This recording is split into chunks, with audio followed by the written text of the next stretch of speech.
ఇవాళ IndiGo airlines లో ఏర్పడిన సంక్షోభం విమానయాన రంగాన్ని ఎలాంటి కుదుపు కుదిపిందో అందరికీ తెలిసిందే. ఇకపై అలాంటి ఏకపక్ష పోకడలు పోకుండా కేంద్ర ప్రభుత్వం కొంతకాలం క్రితమే ప్లాన్ చేసిందని చెప్పుకోవచ్చు. బడా కార్పొరేట్ సంస్థల ఆధిపత్యాన్ని తగ్గించే దిశగా కేంద్రం అడుగులు వేస్తోంది. అందుకు ఉదాహరణే యూపీకి చెందిన శ్రవణ్ కుమార్ విశ్వకర్మ అనే ఒక యువ పారిశ్రామికవేత్త ఉదంతం. ఒక టెంపో నడిపి జీవించే శ్రవణ్ కుమార్ విశ్వకర్మ ఇప్పుడు ఒక విమానయాన సంస్థకే యజమానిగా ఎదగడం విశేషం.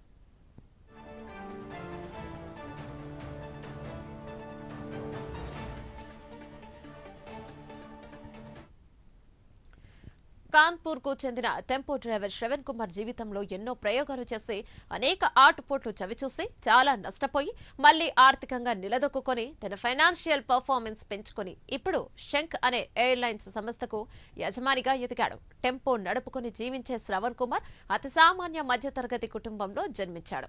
చదువుపై ఆసక్తి లేక స్కూల్ మధ్యలోనే మానేసి రోజువారీ కూలీగా పనిచేశాడు. చిరు సంపాదనే ఆయన కుటుంబానికి ఆదరుగా మారింది. ఇక పనిలో అలాగే తనకు వచ్చే కూలీలో అసంతృప్తి కారణంగా అనేక ఉద్యోగాలు మారాడు. వ్యాపారంలోనూ అనేక వైఫల్యాలు ఎదుర్కొన్నాడు. ఆ తర్వాత స్థిరమైన ఆలోచనలతో నిలకడైన నిర్ణయాలతో నిదానంగా అడుగులు వేశాడు.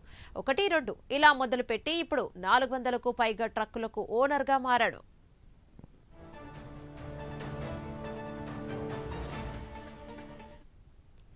శ్రవణ్ కుమార్ విశ్వకర్మ జర్నీ 2014లో సిమెంట్ ట్రేడింగ్ తో మొదలైంది. తర్వాత స్టీల్, ఆ తర్వాత మైనింగ్, ఆ తర్వాత ట్రాన్స్పోర్ట్ రంగాల్లోకి కూడా విస్తరించాడు. 2022లో శంఖ్ ఏజెన్సీస్ ప్రైవేట్ లిమిటెడ్ ను స్థాపించాడు. ఇది building materials, ceramics, concrete wholesale trading లో వ్యాపారం చేసే సంస్థ. 2023లో శంఖ్ ఏవియేషన్ ప్రైవేట్ లిమిటెడ్ ప్రారంభించి ఏవియేషన్ రంగంలోకి అడుగుపెట్టాడు. తనకు ఇదివరకే ఉన్న శంఖ్ అనే రిజిస్టర్ టైటిల్ కి సాంస్కృతిక పరమైన అట్రాక్షన్ ఉండడంతో ఎయిర్లైన్స్ కు కూడా అదే పేరు పెట్టాడు. 2026 తొలి నాళ్లలోనే శంఖ్ విమానాలు ఎగరబోతున్నాయి.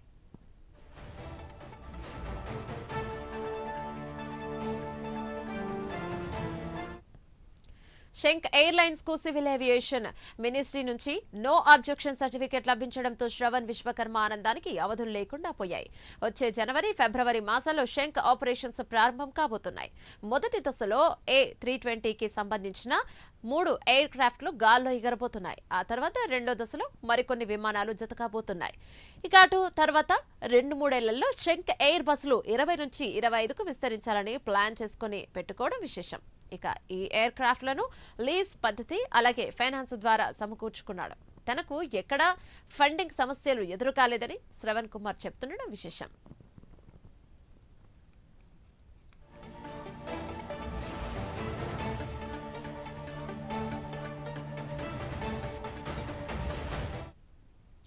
మొదటి రూట్స్ లక్నో, నోయిడా నుంచి ఢిల్లీ, ముంబై, బెంగళూరు వంటి మెట్రో సిటీలకు శంఖ్ విమానాలు ఎగరబోతున్నాయి.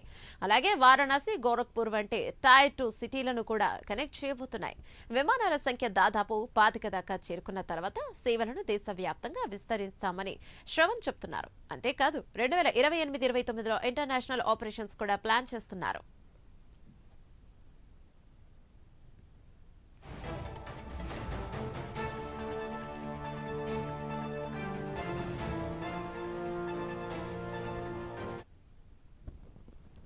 మధ్యతరగతి ప్రజలు ఫస్ట్ టైం ఫ్లైయర్స్ కు ఫ్లయింగ్ ని అందుబాటులోకి తీసుకురావడం, ఫెస్టివల్ సీజన్ లో టికెట్ ధరలు పెంచకుండా అఫోర్డబుల్ సర్వీస్ ఫ్లైట్స్ అందించడం, యూత్ ఎంప్లాయ్మెంట్ జనరేట్ చేయడం తన ముందున్న లక్ష్యాలుగా శ్రవణ్ చెప్తున్నారు.